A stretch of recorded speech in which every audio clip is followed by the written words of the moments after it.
They're all big shows, but let's face it, some are bigger than others. Today's one of those bigger ones. New beginnings, Stevie boy.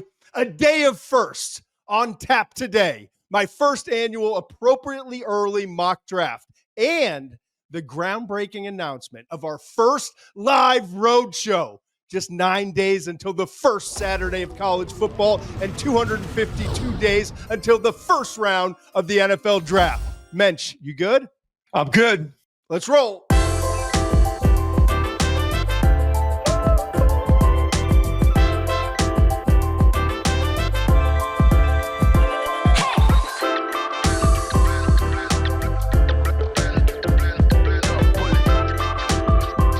I'm excited, man. Come Me on. too. All right, good. You look serious excitement. Like you have that like serious tone excited going on. I'm just like giddy. Just giddy. About what though? Were you excited? Are you excited about this appropriate early mock draft? Or are you excited about the road trip? Road trip, you know me. Road trip. Yeah. I mean, if you're asking me what I'm more excited about, right? I'm excited about both. Let's just announce it, right? I'm not big on waiting. You know, I don't have a lot of patience. You couldn't even wait till today. You couldn't even wait till today. I kind of spoiled it, but that's fine. It's on brand. The support has been overwhelming. The growth of this show has been inspiring. It's time to get out on the road. We got to meet some of our friends of the show, right? Here's the announcement. We're going to have our first ever live McShay Show on the road, and we want you to join us.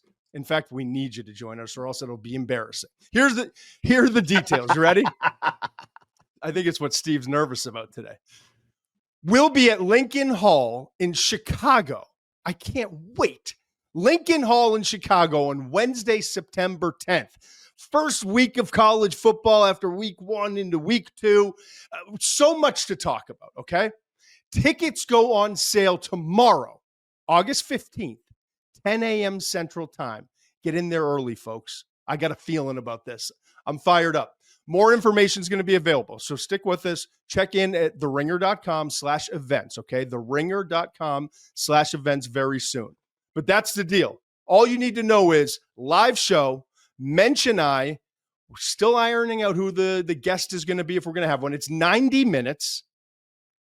We'll go, they say we do about 75 of the show, 15 of question and answer. I get a feeling the 15 is going to turn into 50, knowing us. Like, I want to be there. I want to be present. I don't care how long we go, how many questions are asked. I want to answer them. We'll talk about Chicago sports. We'll talk about anything going on in the Midwest. Anyone who's there, questions about us. Is it Ohio State? Is it Penn State? Is it Notre Dame?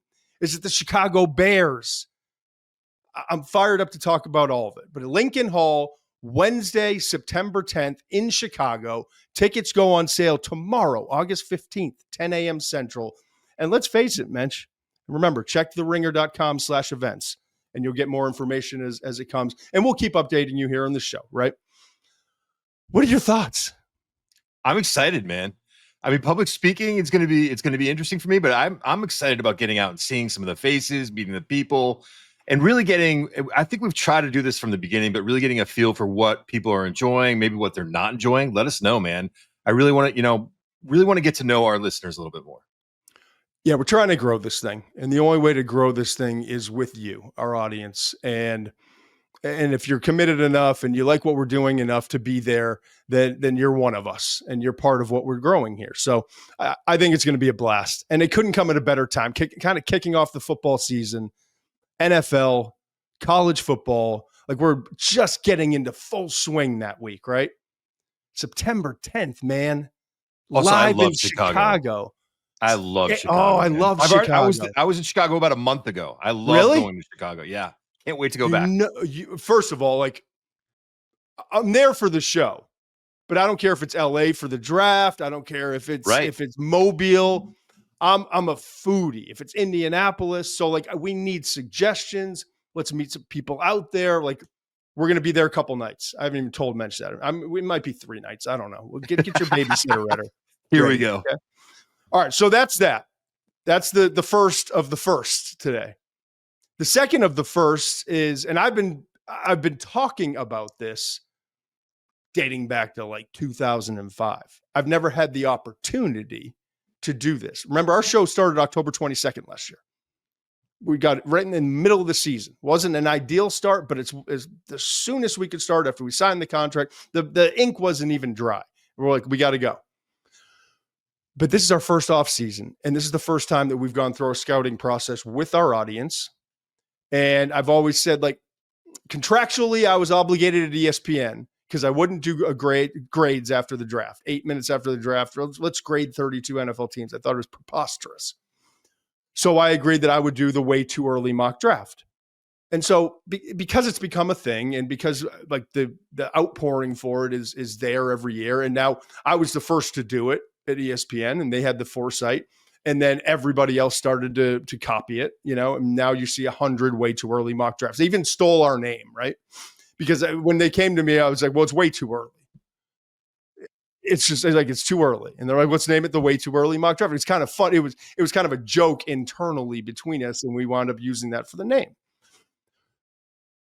But I always said, and no one was interested because, college football is starting, NFL is starting. We want to talk about training camps and getting ready for the, week 0 and week 1 of college football. No one wanted to take the time programming wise to do an appropriately early. How about you give me a couple months? How about you give Mensch and I time in the lab, study these players, right? And listen, we got a whole nother season of tape. We got a whole bunch of guys that Cam Ward a year ago at this time was considered like a 3rd, 4th, 5th round prospect. And he goes number 1 overall, and it happens every year. So the names will change. I'm not saying like I now know, but I'm saying it's a much more educated mock draft based off the time we've had to actually do the work. Go to Manning Passing Academy, talk to people there, talking to GMs, scouts that are getting ready to go on the road that have done a lot of tape, our tape, most importantly. Okay. And interestingly enough, Mensch, and we're going to get to the mock draft in just a second. Interestingly enough, there are 14 new names on this mock draft, the appropriately early mock draft, we're calling it, the first annual appropriately early mock draft, than there were on May 1st. When we released the way too early mock draft. So you're telling me that putting in the time with the tape doesn't make a difference. I'm telling you, it's not the case. That's why we're doing this process. So I want everyone to know real quickly before we dive into this mock draft. While we're fired up about the live show, we're also fired up about the newsletter. Okay.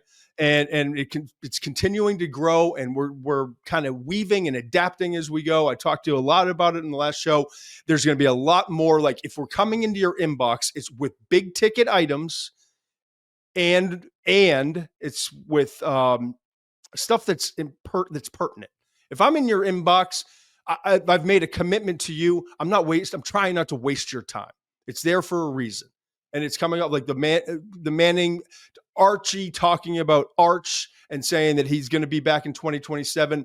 I have insight that I wanted to share to that story. So we posted that right away. It's going to be a lot of that too. So it's going to be like stick and move, guerrilla warfare in the newsletter. Okay. Stuff that you like, if you love this stuff, and I know you do, if you're watching or listening to us right now on YouTube, Spotify, Apple, wherever you get your podcasts, you're going to want to read this stuff because it's in addition to, it's more detailed, and you're going to have all the mock drafts, all the rankings, all the things you've come to love. And by the way, we've got an extravaganza coming up leading up to college football. We're going to go through the top teams. We're going to break it down from every different angle. And next week it's going to be the quarterback tiers. Okay. 3 shows a week in the next 2 weeks, right? We're going to 3 shows next week, right? Is it? I don't even know. I'm just going to sit here. And wait for you guys to jump on, and I'm going to be ready to go. Can you imagine if we try to squeeze all that into 2 shows? We'd be here for 3 hours. Dan would be pulling his hair out. So we're going to go 3. Right. We're going to go 3 next week. Okay. So I'm committed to all of this, and I'm committed to the newsletter, and I'm committed to keeping these shows at a reasonable pace for you. And that's why I'm not going to go on and on and on about everything else. Now, for the mock draft, and please continue to support us. Mensch does a better job than me, but I'm just going to say, like, subscribe, hit that 5-star. It's like, Fletch 5-star.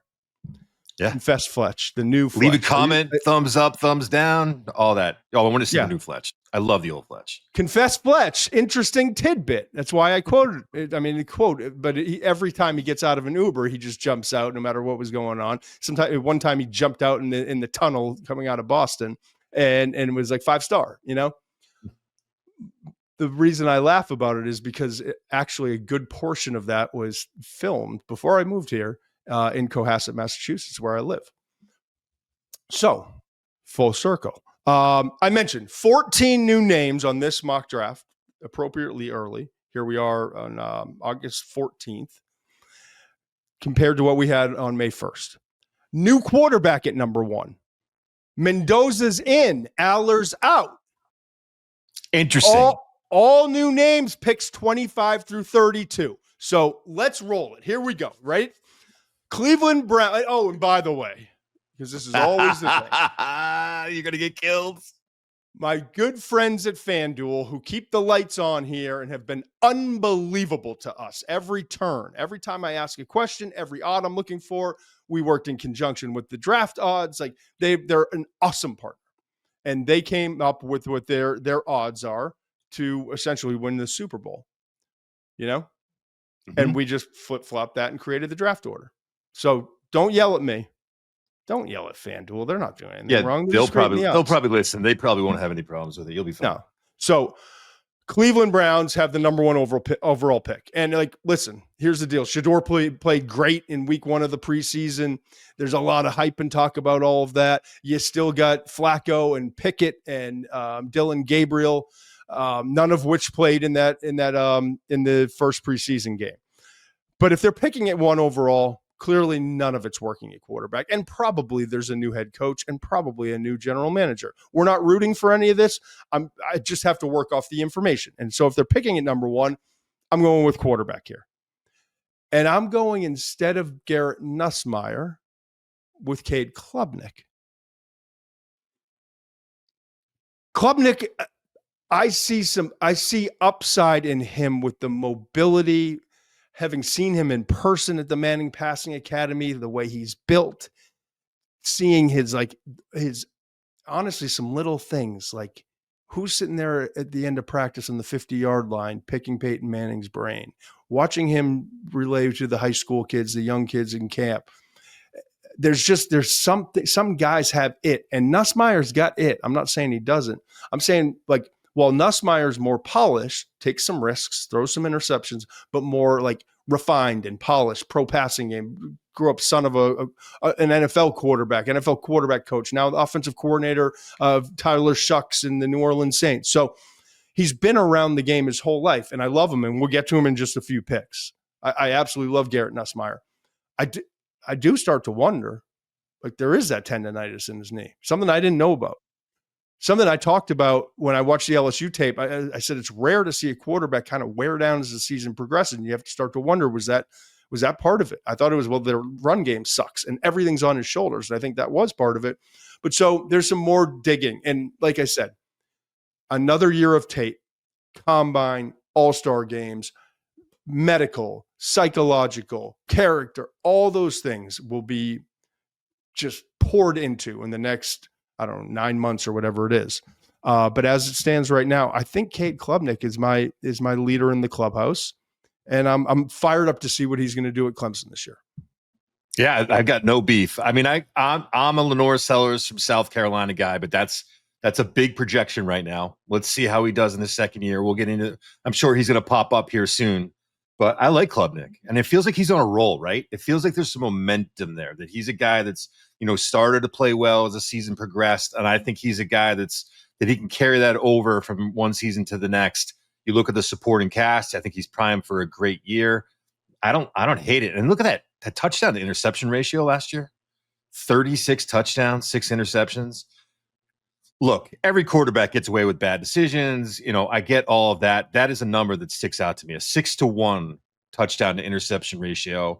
You'll look at all the starts he'll have at that point, how seasoned he'll be.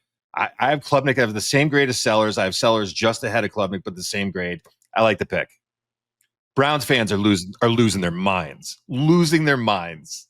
Yeah, and I think it's been This would be the organization's 11th quarterback drafted and 5th in the first round in the last 20 years. Not to mention the move they made for Watson. I mean, you look at all the assets. And I think just one playoff appearance in that span too. Makes sense. All right, let's just rip through by fives, okay? Because this is not, and I want people to understand. Like, I'm not sitting here, like, training camps going on right now. People are watching Hard Knocks and watching games. Like, this is much more tailored to. And I'm getting texts from. I told you, Rosillo's texting me the other night. I'm getting texts from analysts who are getting ready to go out in college football season. Like, who are the guys in round one? Who are the quarterbacks? Who are the top defensive players? Who are the wide receivers? So, like, I think to me, this is more tailored, right? To who are the college stars? We go into the season and everyone, just ask their agents. Everyone's got a first round grader. He's going to be a high draft pick. And you watch some of these broadcasts and you're like, well, like, there's only 32 picks. And I'm telling you right now, some of these guys are really great players and maybe they're second, third round picks when it's all said and done. But I think it's important right before we ramp up, as we're ramping up to right before we start the season, like, here are the guys that I truly believe have a chance to be first round picks. And if they're not, then we're talking about day two. Like, these are the dudes. Okay. So we talked about Cade Klubnik, number one to the Browns. New Orleans Saints, according to FanDuel and in the reverse order, New Orleans Saints would be picking it too. I don't think that they pull the trigger on Tyler Shuck after 1 year as a rookie. I think there's going to be some ups and downs. We'll see if he wins the starting job. I think Kellen Moore believes in him, though. Okay. And I spent a lot of time with Tyler down in Thibodaux, Alabama for the Louisiana, right? Louisiana. Sorry for the, you get me in a lot of, I would have got myself in a lot of trouble. For the Manning Passing Academy. And like, the relationship, you can tell it's growing, and this is going to be a work in progress. It's not going to be a year one splash, I don't think, but I think there's going to be growth. I went with TJ Parker, the edge rusher from Clemson there. And to me, like, we talked a lot about Parker. You can go back and watch our show with Clemson, the defensive prospects we did. I think his, like, power translates to the NFL. And this dude, whether it was Virginia, Pittsburgh, Florida State, like I said, like, burned into my brain some of the individual pass rush moves where he's just plowing guys, standing them up, driving them back, knocking them on their ass, and getting to the quarterback. And so I think you're going to see growth there. I've got TJ Parker at number 2. Spencer Fano from Utah, offensive tackle, going number 3 to the New York Giants. Hold on. Let me just circle back really quickly, because I want to give you an opportunity to answer what I think some people are going to ask. They're going to look at you and say, oh, the Browns are going to give up on Shedeur after 1 year, but not Tyler Shuck, because Tyler Shuck's your guy. Can you explain why you're looking at that a little bit different, of why the Browns might go quarterback and the Saints wouldn't? Shedeur was a 5th round pick. Right. I agree. I'm playing devil's advocate. And it didn't look in the draft for, and listen, like, I had a late first, early second round grade on Shedeur. So I think there's a misconception that, like, I didn't like Shedeur because I gave the honest answers to what was going on behind the scenes starting in January at the Combine. I did an interview with a couple teams in the top 10 and turned them off by my attitude and not caring what they thought of me. Shedeur did that. I just reported what general managers and people in the league were talking about. I could have then been like, you know what? I'm all set. I'll give him a 3rd. I'll put a 5th on him. I didn't, because I believe in the young man. Like, I truly do. I'm watching the game the other day and I'm thrilled. I'm pulling for Shedeur. I also love when guys get kicked in the face and turn around and be like, all right, next round, let's go. And I think that's what Shedeur's doing. He's not getting a lot of round 1 reps in practice. And he rolled in there with the confidence that you need to have. I don't care if a 5th round pick. I don't care as a second quarterback drafted by this organization. I don't care how little everyone in the league believed in me. You think Tom Brady did? Tom Brady walked into Robert Kraft's office and said, I'm going to be the best pick your organization has ever made. In the 6th round, 199 overall. Shedeur was 5th round, 144 overall. Okay? So I'm pulling for Shedeur. I love shit like this. I do. But I don't know that everyone in that building is pulling for Shedeur the way that you should be and the way that you would be had you spent that 33rd pick or whatever it was in the second round on him. Okay. So that to me is the difference. It's a good question, valid question. I'm glad I was able to answer it. Quick follow-up. If the Saints are picking first, would they take Klubnik? Do you think that highly of Klubnik that if the order was flip-flopped, if Klubnik's still on the board, would the Browns take him? I mean, they absolutely could. I mean, with the Saints. With the Saints. No, I hear you. And I thought about that. Yeah. But they drafted Shuck early in round 2. Right. And it's a new regime. There's obviously a lot of personnel gaps. I think that's the difference. Okay. I think and here's the other, and I thought about this. I'm glad you brought this up. And it shouldn't have taken me 2 questions to actually get you this answer. I did think about this when I was writing this. Kellen Moore ain't going anywhere. Right? Good point. Kellen Moore ain't going, that's going to be year 2. Expected to be some ups and downs this year. Stefanski, if they're picking number 1 overall, like ownership has owned, rightfully so, the Deshaun Watson error, but that bought him another year. I don't know that it buys them picking 1 overall next year. So with a new regime, they want their new guy. So if it was Klubnik at 1, or if they're sitting at 2, it's Sellers or Nussmeier or Klubnik if he's there. I think this would signal a change, and the new regime typically wants to come in and draft their quarterback. So that hopefully explains the reasoning there. Yeah, to be clear, I agree with you. I just felt that there might be some pushback, and I understand that. I understand why people might have questions about that, and I thought it was a good opportunity for you to explain yourself. That's all I'm doing. Oh, I appreciate it, man, when you have my blind spots. You usually do. All right, so Giants at 3, Spencer Fanu from Utah. I can get into, they've got a couple of offensive tackles, 3 offensive linemen set to be free agents next year, okay? Including Jermaine Illuminor, Evan Neal, and Greg Van Rotten, okay? Andrew Thomas is coming off the Liz Frank. I think that offensive line's got a chance to be a lot better. What are you shaking your head at? I just love I'm in awe of the fact of all the work you're doing here. And it's good. It's great. This is very fun to me. This is ridiculously fun. It's mock draft. But all the work you're doing on these team needs. I mean, you really went in, and it's August 14th, and you're looking at team needs. I'm in awe. I'm impressed. Look at this tan. I can only sit on the beach so long. Marcus Baugh, they drafted. By the way, Marcus Baugh is having a good camp. It's our guy from Purdue. If he gets a little stronger, I think there's something there. All right. Anyway. But Fanu's your guy, so I'll give you a chance in a second. But my goodness, does he move? Jets at 4 ahead with Garrett Nussmeier. Okay, he doesn't have the Drew Aller size and necessarily the arm. He doesn't have the dizzying athleticism of Sellers, and obviously the medical now is going to be something that's brought up a lot. But hopefully it's a non-factor, okay? But what I see out of him is accuracy, timing, a belief in what he's doing, knowing when to get the ball out, confidence, beyond competitive level that is just rare. I believe in Garrett Nussmeier. And then number 5, Caleb Downs, who I could argue is the best prospect in this class. He's a safety, and he's probably not going to burn a 4.32. So it's going to be tough for him to be in the top 2 or 3 picks with all these quarterbacks and with some edge rushers and with some. This is a good edge rushing class. I can tell you already right now in August. This is a damn good quarterback class. And I'm not just talking first round. I'm talking deep. This is a damn good edge rushing class with a chance to rise. There's some guys like Patrick Payton at LSU. We'll get to Harold Perkins as an off the ball linebacker. They're going to rush the quarterbacks later in this mock.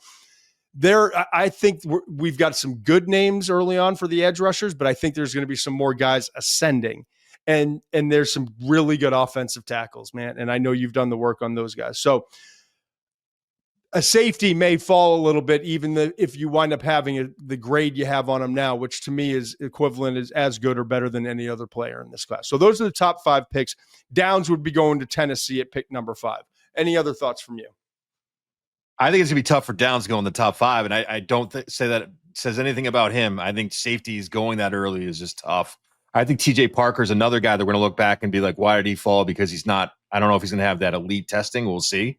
But again, these are guys. Both him, they're gonna end up on teams and be damn good players. They're just too good, and I would put them where you're putting them based on what we've seen now. So yeah, and just to get into Spencer Fano real quick, can we do that? Yep. Violent, athletic. It's not all clean. It's not all clean. But what that gives you the opportunity to see is when he gets caught in a bad spot, how does he recover? And I remember watching when the Jets took Elijah Vera Tucker out of USC, the tackle guard. I remember Joe Douglas, our friend, who was the GM at the time of the Jets, talking about what happens when Vera Tucker gets caught out of position. How does he recover? And they were so impressed with his ability to recover.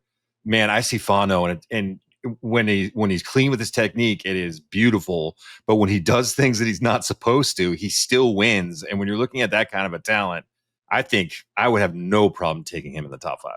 Yeah. All right. So 6 through 10, let's go through it. Here's your boy, LaNorris Sellers, Raiders. If they're picking at number 6, the Geno Smith thing didn't go that well, right? And that was kind of my thinking behind this. You got LaNorris Sellers there, the mobility, and you still have Geno Smith, though. And we've talked about Tom Brady is going to bring in a quarterback. Right. Perfect. And give him time. And I'm going to mention every time I mention Sellers' name between now and next April or now and next January, if he decides to go back to South Carolina, it's going to be with the caveat of I truly believe in this young man, and I think he's got a chance to be special. But I also believe he'd be best served, and we'll find out. Maybe that changes, but I don't think it will. Based on what we've seen with the Jaden Daniels 50-something starts in 2 different places, Bo Nix, FBS record 61 or 62 starts at Auburn and Oregon, and the success they've had early in their careers versus the guys who don't have as many starts. Even Caleb Williams was in the 34, 35 starts, whatever it was. There's a difference. There's nothing that like the game experience is critical, right? And so I think that Sellers is 20 years old. Yes. He's 20 years old. I mean, he was 19 last year. But you look at last year with Vegas, right? 5 of their first 6 picks were on offense. And I think they'll be trying to reverse that because they do have to be able to deal with guys like Mahomes and Herbert and Nix in that division, okay? But there's only so much you can do defensively if you don't have a quarterback that can at least keep up with those guys. And so I think this would be their opportunity. And if they're picking at 6 overall, it wouldn't be necessarily that they're going to bridge that gap in 1 year, but they'd be on track to develop a guy like Sellers properly with Geno Smith with another year, okay? Excuse me. Carolina at 7. I went with the other Clemson defensive lineman who, quite frankly, I see a little bit more upside. They're different positions, but if Peter Woods, the defensive tackle, interior defensive lineman, ascends the way I think he's going to this year, I think he's got a chance to be a top 3 pick, okay? But I love both Parker and Woods. I love both of those guys. They drafted edges, Carolina did, Scorton and Princely in second and third round, respectively, last year. So now like an interior guy they've added Brown the third and Wharton alongside Derek Brown. They were just kind of free agent patchwork guys to bring in another like Derek Brown with Peter Woods. Like, I think that would have a chance to be a special pairing in the interior. Miami at 8. I went with Cade Proctor. Okay. The offensive line's still a mess. I'm worried about Miami this year, but this isn't the show to start doing that. But they've got Patrick Paul and Austin Jackson penciled in as starters. Like I would be worried if I'm a Dolphins fan about that offensive line. Proctor had that shoulder injury last year, some ups and downs, but my goodness, 6'7", 370. He's just a big dude who moves pretty well for that size. Then you got number 9, Chicago Bears, Keldric Faulk, edge rusher from Auburn. Again, productive last year. I think he's another guy who's going to take that next step. And I know this, NFL teams love 6'6", 288.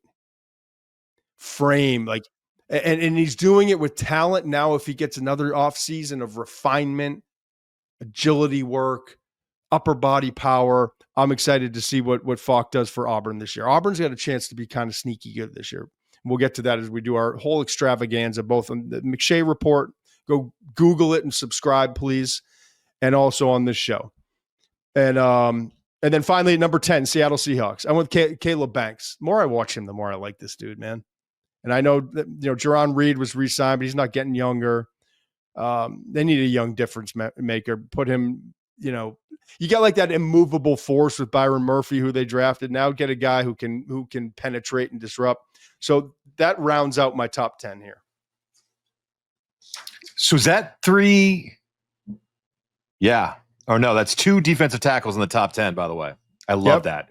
I think both those guys are worthy of that kind of talk right now. And I feel like watching maybe here's the graphic. You know what? I'm just going to rip through these, right? Jordyn Tyson, big wide receiver, kind of got that Debo stuff, versatile, really good after the catch and strong. You got Matayo Uiagalelei from Oregon, who's Mench's guy, the edge rusher. I watched a little bit of tape to catch up on him because I hadn't when we did the top defensive players. And as always, Mench is right. Like, this guy can flat out frickin' play. Okay. Then you got Lomu, the Caleb Lomu, the other offensive tackle from Utah. Might be a little rich, but I think the Colts could be looking at along the offensive line. And as you've talked about, I think Fano is probably, while not fully polished and his upside's amazing, I think this guy's a damn good football player too. So the Cowboys at 11 with a wide receiver in Tyson from Arizona State. The Browns with that second pick take Uiagalelei for the Oregon edge. The Colts taking an offensive tackle in Lomu. Antonio Williams, wide receiver, who's not the biggest guy, but he's fast, he's explosive, he's a playmaker. I think he and Klubnik are in a monster year. Then Fernando Mendoza steps in. How about that? And it's too rich. I get it. And I don't see him on tape right now, that Cal tape I studied, as the 15th best player in the draft, but I see the potential to get there. And this is all about projection at this point. I'm fired up to see the mobility combined with his arm and what he can do in that offense. And I know right now Signetti's sitting there in Bloomington, and I know people who are close to the program, and I'm going to get texts and phone calls and what are you doing? You're like, this is not what we need right now. Inflated head and all that stuff. Mendoza's not that kind of guy. He's grounded. He knows what he's got to do to get to this 15th spot. And then Francis Mauigoa, who I think is, just a massive monster guy who I watched him, and I see inconsistencies, top heavy at times, but my goodness, the good Lord only makes a handful of them every year. And he's one of them. So that rounds out my top 16, Mensch. Take it wherever you would like. I like it, man. You're going with a lot of the guys that I like. It's interesting that you ended up going. I think they're very close. Jordyn Tyson, you ranked ahead of Antonio Williams. I don't know if that's team fit or that's how your board actually lines up. It seems like it's probably how your board lines up. There's very similar grades. I'm glad you mentioned that. Think about Dallas and how badly they wanted a big receiver, a physical receiver. Yeah. And how badly, they were hoping to get Teteroa McMillan, right? Mm-hmm. And so it was kind of that was the tiebreaker for me, if I'm being honest. Okay. I have Tyson ahead of Williams on my board, but again, we talked about this in our summer scouting series. Tyson has some ball skill issues. I want to see him catch the ball a little cleaner this year, but I think he's the better receiver for me because of the route running. I love both the tackles you took, by the way. Cade Proctor, who was the top 10 guy. I think you took him 8th. And then Lomu from Utah. Utah has the 2 best offensive tackles in the country, in my opinion. Lomu is a redshirt sophomore.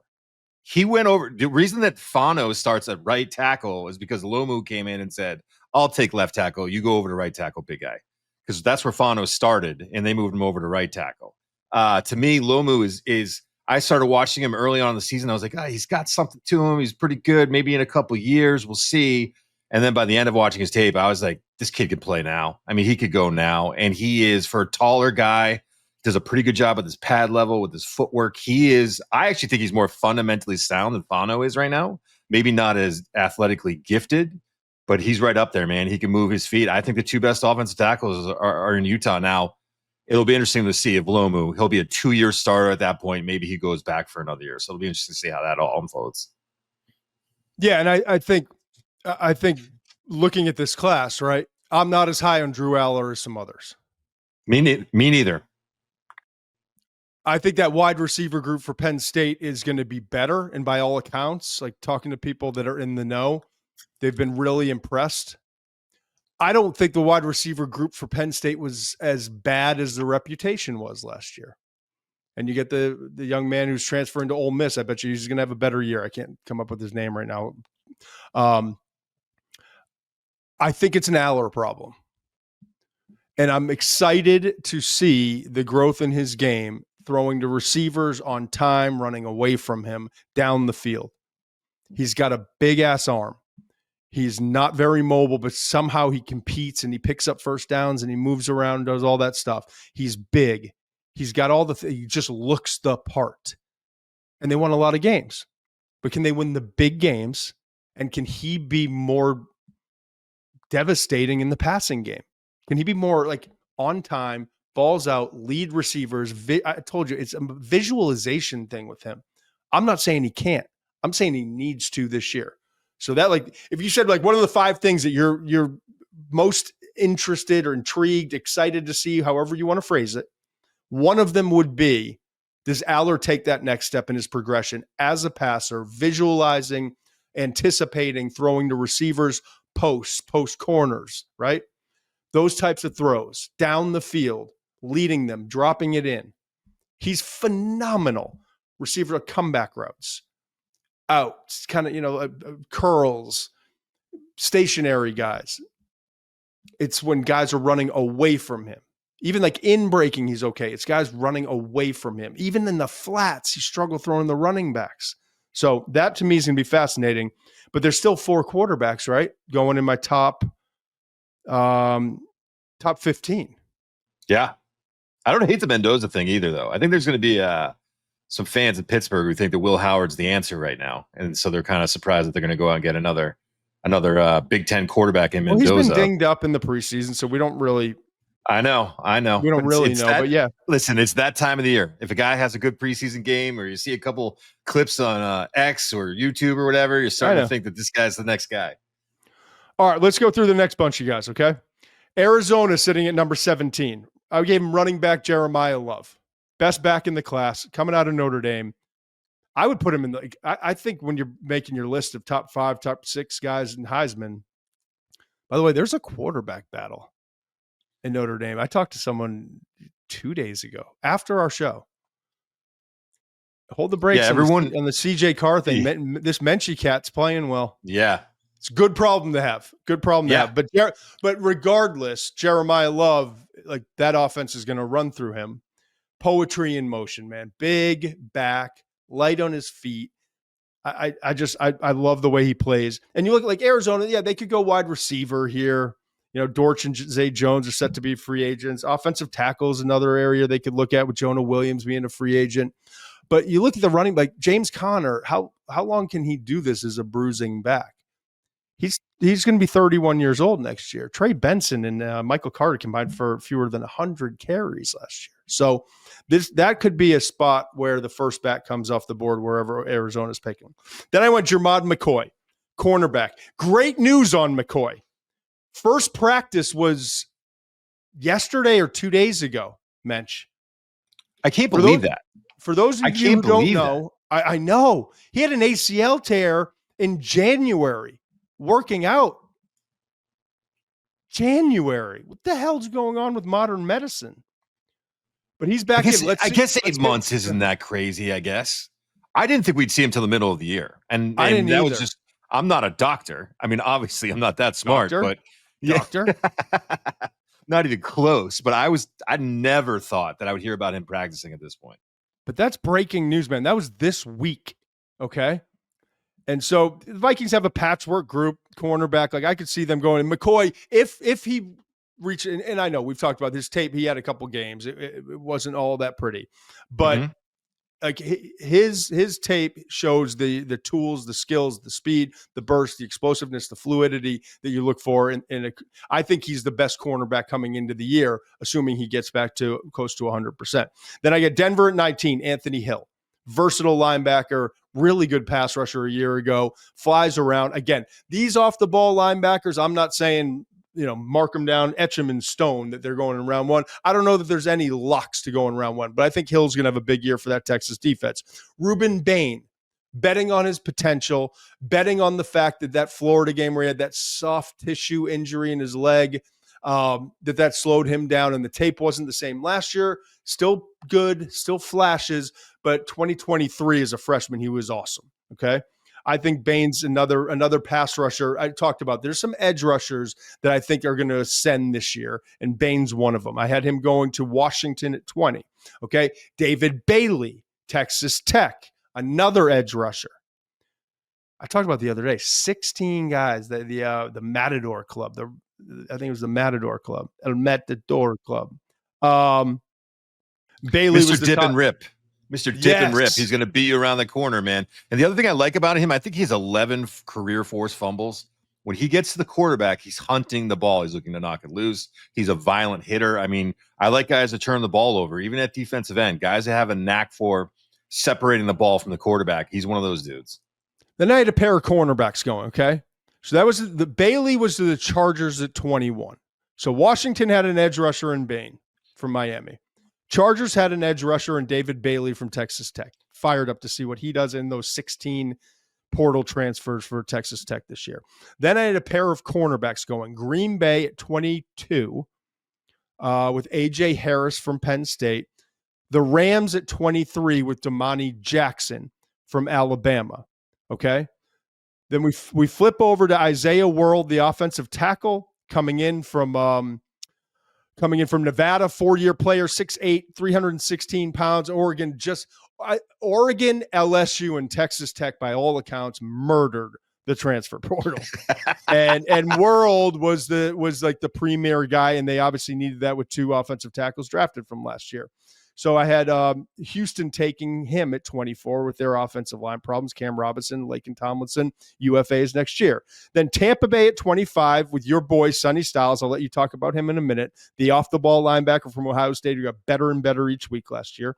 The Bengals at 26 and the Detroit Lions at 27, both taking Alabama defensive linemen. 26 to the Bengals, interior defensive lineman Tim Keenan III. And then at 27, the Lions, an edge rusher, which they did not attack this year.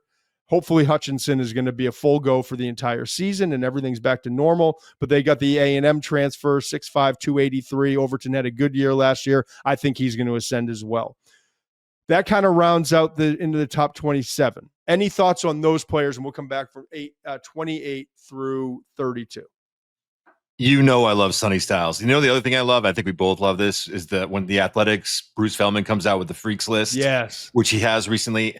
I got to say, man, that is fun as that list is, and it's honestly, it's so much fun to read it about these kids and what they can do. It's amazing. It's also insightful. It's also helpful. Highly. And when you look at, like, just to give you something, I'm just going to read directly from his thing here about Sonny Styles. Let me say, as you get ready to read it, it does one of two things for me. And I know it does the same for a lot of evaluators.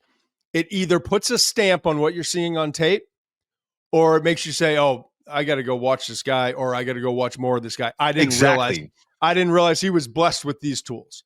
Or maybe there's a later round guy where you're wondering why he's on everyone's radar because the production's not there, the starts aren't there. And then you go back and you look at Bruce Feldman's list and you're like, oh, that's why he's there. Sonny Bruce Styles, he's like the rainmaker of college football prospects. But go ahead. Yeah. So he just a little phenomenal guy, by the way. But go ahead. The son of former Ohio State star Lorenzo Styles Sr., who won a Super Bowl with the St. Louis Rams, is a remarkable athlete. 6'4.5", 243 pounds, Todd. I didn't know he's that big. He's a former safety. I didn't know he'd gotten up to 243. I thought like 225, 230. 240. Broad jumped 11. Vertical jumped 40. Squatted 675 pounds. His body fat is 10%. He's a little faster style set of Jeremiyah Smith, who hit 23.5 miles per hour this year. My fastest one was only 23.2. 23.2 miles per hour on the football field at 243 pounds. A former safety who can cover a little bit, and that's what it is. That's what we got to do in this league. I think he is, since the middle of last year, and you started to watch him kind of get it. He's starting to get it. He's starting to figure out how we playing close to the line of scrimmage, starting to get it. This player has been been ascending ever since, and I can't wait to see how high he can get. I love that you have him in the first round. I think he's got first round talent all day. He's obviously one of the players I'm most excited about in this class. Awesome. All right, so that brings us down to 28. By the way, and I mentioned, and Dan picked this up for us. Dan Comer, our main man, right? All new names from picks 25 through 32. You talk about the difference in watching tape, right? So all of these guys, from Styles to Keenan the third to Overton to the remaining picks on this list, were not in the first one. It was all from watching tape where I'm like, gotta add him. Or in the case of one of these guys, I'll tell you in a second, talking to people and reaffirming what I had hoped was going on. So 28, Kansas City, I've got Denzel Boston from Washington. Big physical wide receiver. To me, like, that just makes sense, right? They've got speedsters, Xavier Worthy, Rashee Rice. They need a big, reliable dude. I could see them pulling the trigger on Boston. Drew Shelton, offensive tackle. Let's make it clear. Not there yet. Cher struggles last year. But I think he's going to make a leap. Like, that combination of length, agility, flexibility are hard to find. CJ Allen. We talk about the offensive tackle and edge and quarterback class being strong. There's a lot, and I'm not saying any or all of these guys are going in round one, but it's a damn good group of off-the-ball linebackers. CJ Allen, I don't know if he's on the freak list, but apparently, like, he's going to be the next alpha dog, the next great Georgia linebacker is what everyone's saying. You saw some of it on tape, 76 tackles, 4 pass breakups last year. I just look at the Ravens. Trenton Simpson didn't play to the level. Roquan Smith, 29 next year. So I plugged in Allen there. I just wanted to get him somewhere late in the first round. Max Clare. This is my you got it, Mensch pick. Love him. You love him. You love him. So I went with Max Clare there at 31 going to the Philadelphia Eagles. We talked about the Goddard, right? I thought they drafted tight end this year early. They didn't go that route. Dallas Goedert, there's been some contract issues with him. Howie Roseman, will be interesting to see how that all plays out, but I could see them going with Max Clare, 6'4", 250, who comes in. He had a team high 51 for 684 and 4 touchdowns last year at Purdue. Now he comes into Ohio State. I think he's going to be the security blanket for first-year starting quarterback Julian Sayin, if Sayin keeps wins, however you want to phrase it, that job. Finally, the Buffalo Bills. There was a last-minute change. That's how serious I'm taking this, Mensch.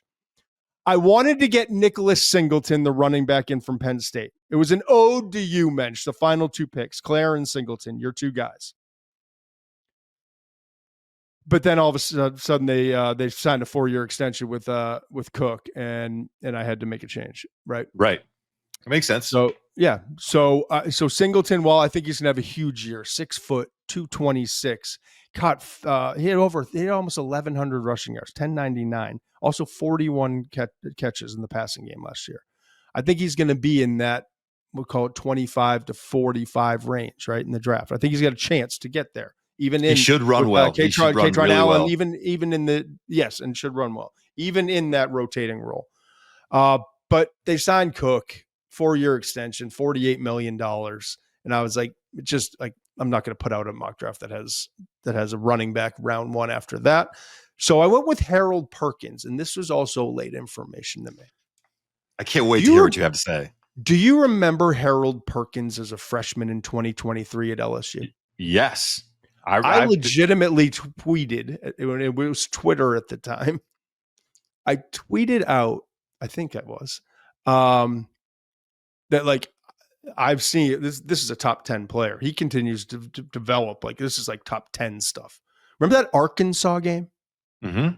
4 sacks, like 7 or 8 tackles for loss, like blew up he won that game. Unblockable. It's rare for a defensive player, a freshman defensive player, to, like, clearly be the best player on the field.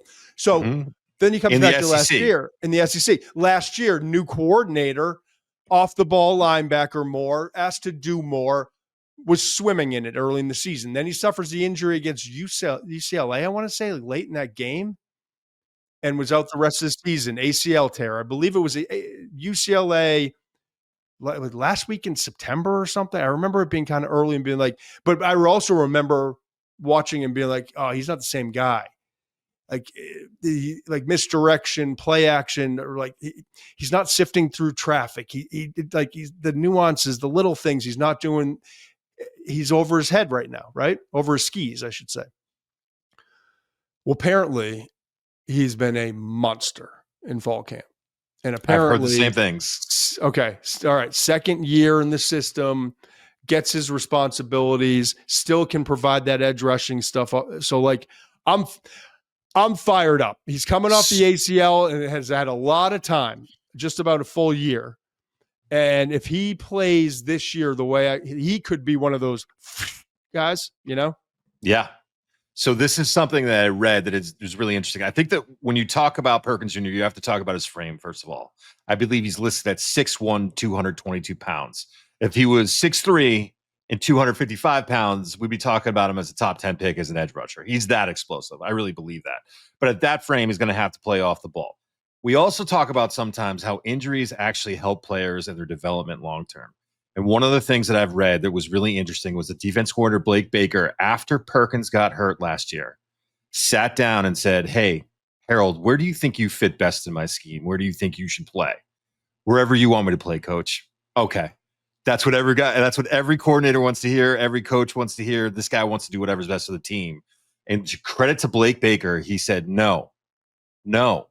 Where do you want to play? And he said, I want to play star. Star is a hybrid safety position. And he has moved to star and apparently fits like a glove. That's the reporting. Because he's in space. He's not behind all the traffic. He comes screaming off the edge. He comes screaming off the edge. Matches up with linebackers. It's one of those things you're like, of course that would be the whatever. And now that's where they're going to play him. We'll see what happens. You are talking about a kind of a tweener player who's coming off an injury, but you're also talking about a dude who's got a lot of good tape. He's got a lot of explosiveness, and now might be where he was always destined to be. Yeah. I love getting him in the mix. I love that you got him in the mix. Nice. And I love the fact that we're going to Chicago. Yeah. I love the fact we're going to Chicago and we're doing it on September 10th, okay? And tickets are on sale tomorrow, Mensch, August 15th. Get there at 10 a.m. Central, all right? That's 11 a.m. Eastern. That's 8 a.m. Pacific. I need you there. Mensch, don't you embarrass me all you want. Don't you dare embarrass Steve and not show up. We're going to have fun. I can't wait for everyone to be there. The newsletter's out, by the way. It's free. What are we doing? It's free. Go get the mock draft. We get quarterback tiers coming up. We're going to have breaking news. We're going to have like all sorts of information. And I keep calling it extravaganza, but that's just what it's going to be leading up to college football, NFL, and everything else we're doing. But right now, if you just go sign up, throw your like email address in there, get part of this. You get a free mock draft. You can read everything I wrote in all of these 32 players. I'll tell you what, man, it's a fun show. Yeah, the mocks are always great. I don't care what mocks are always great. We can do them in July, June, August, whatever. They're great. 5 stars. See you guys soon. Must be 21 plus and present in select states. For Kansas, in affiliation with Kansas Star Casino, or 18 plus and present in DC. Gambling problem? Call 1-800-GAMBLER or visit rg-help.com. Call 1-888-789-7777 or visit ccpg.org/chat in Connecticut or visit mdgamblinghelp.org in Maryland. Hope is here. Visit gamblinghelplinema.org or call 1-800-327-5050 for 24/7 support in Massachusetts, or call 1-877-8-HOPE-NY or text HOPE-NY in New York.